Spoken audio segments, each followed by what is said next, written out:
রহমানির রাহিম। কেমন আছেন? আশা করি ভালো আছেন। আলহামদুলিল্লাহ আমিও ভালো আছি। অনেক দিন পরে একটা বড় ভিডিও নিয়ে আসলাম। তো আজকে আমি বিটরুট দিয়ে কেক তৈরি করব। তো সেই জন্য অর্ধেক বিটরুট আমি পিস করে নিয়েছি। বড় একটা বিটরুট ছিল, অর্ধেক নিয়েছি। তো ধুয়ে কুচি করে কাটছি, কাটার পর এই যে আমি ব্লেন্ডারে দিয়ে দিলাম।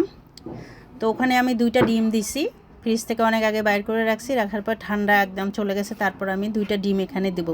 দেওয়ার পরে বিটরুটগুলোকে ভালো করে ব্লেন্ড করব। যখন ব্লেন্ড করা হবে ওখানে আমি 1 কাপ চিনি দিয়ে দেবো এই বিটরুটের মধ্যে, আর 1 চিমটি লবণ দিয়ে দিচ্ছি আমি এই বিটরুটে। তো সুন্দর করে যখন ব্লেন্ড হবে তখন আমি এটাকে ছাঁকবো আর একটু ব্লেন্ড করে নেব। ভালো করে একদম সুন্দর করে মিহি করে ব্লেন্ড করবেন, একদম যেন একটুকু দানা দানা থাকে না। এখানে আমি 1 কাপ চিনি দেব, আর যেন চিনি দেওয়া না লাগে। আমি 1 কাপ চিনি এখানে দিয়ে দিলাম। দেওয়ার পরে এই যে ব্লেন্ড করে নিলাম, সুন্দর করে একদম মিশ করে ব্লেন্ডার করছি।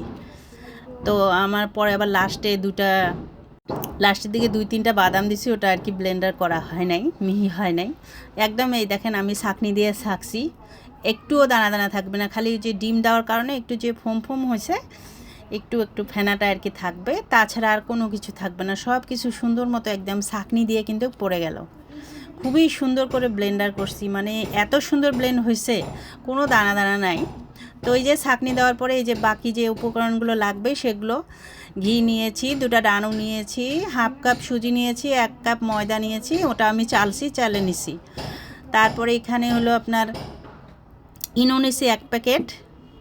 সব কিছু আমি একসাথে দিতেছি, আস্তে আস্তে একটা একটু করে দিব। তো প্রথমে আমি ইনোর প্যাকেটটা ঢালে দিছি, দেওয়ার পরে এখন আমি 2 প্যাকেট গুঁড়া দুধ সেটা দিয়ে দিলাম।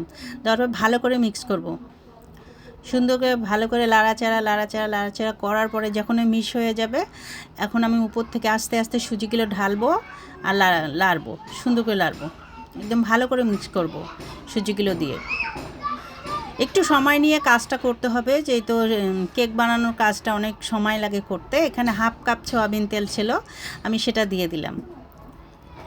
আমি 1/2 কাপ নিয়েছি, কেন আমি একটুখানি ঘি অ্যাড করব। তারপরে এই যে এখানে ময়দা আমি একদম চাইলে রাখছি, সুন্দর করে 1 কাপ পুরা ময়দা নিছি।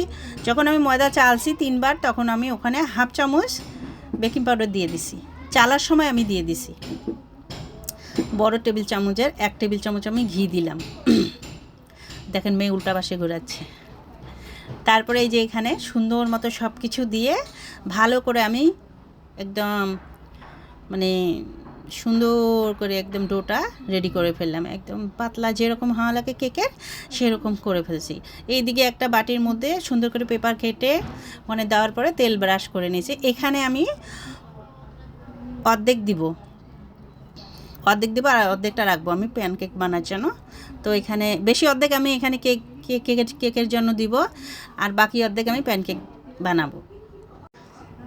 এখানে ঢালা শেষ। সুন্দর করে ঢালার পরে একটু বাটিটা বাড়ি দিবেন, যেন নিচে ভালো মতো সেট হয়ে যায়, নিচে যেন আর কোনো বাষ্প থাকলে বাইর হয়ে যায়। এদিকে আমি কিন্তু তাওয়ার মধ্যে সুন্দর করে বালু গরম দিছি, আমি বালুতে করব। তো বালুটা খুব সুন্দরই গরম হয়ে গেছে। এখানে একটুখানি কিশমিশ, বাদাম ওখানে আর কি কুচি কুচি করে বাটির মধ্যে, যে এই যে বাকিটা রাখছি, আমি এটা দিয়ে কিন্তু প্যানকেক তৈরি করব। এই যে ছোট ছোট করে একটু বাদাম কুচি করে দিয়েছি, একটু কিশমিশ।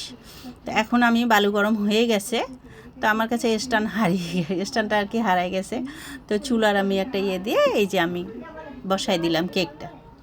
তো কেক বসাবো, এখানে কিন্তু বেশিক্ষণ লাগবে না, বালু অনেক গরম হয়ে গেছে, তার কারণে খুব তাড়াতাড়ি হয়ে যাবে। 15 মিনিটের মধ্যে আমার এই কেকটা কিন্তু হয়ে গেছে। কিন্তু কেকের কালার চেঞ্জ হয়ে গেছে, আমি নিজেও হতাশ যে কালার কেন এরকম হলো, আমি জানি না। তো দেখি কি হয়। কেক কিন্তু হয়েছে।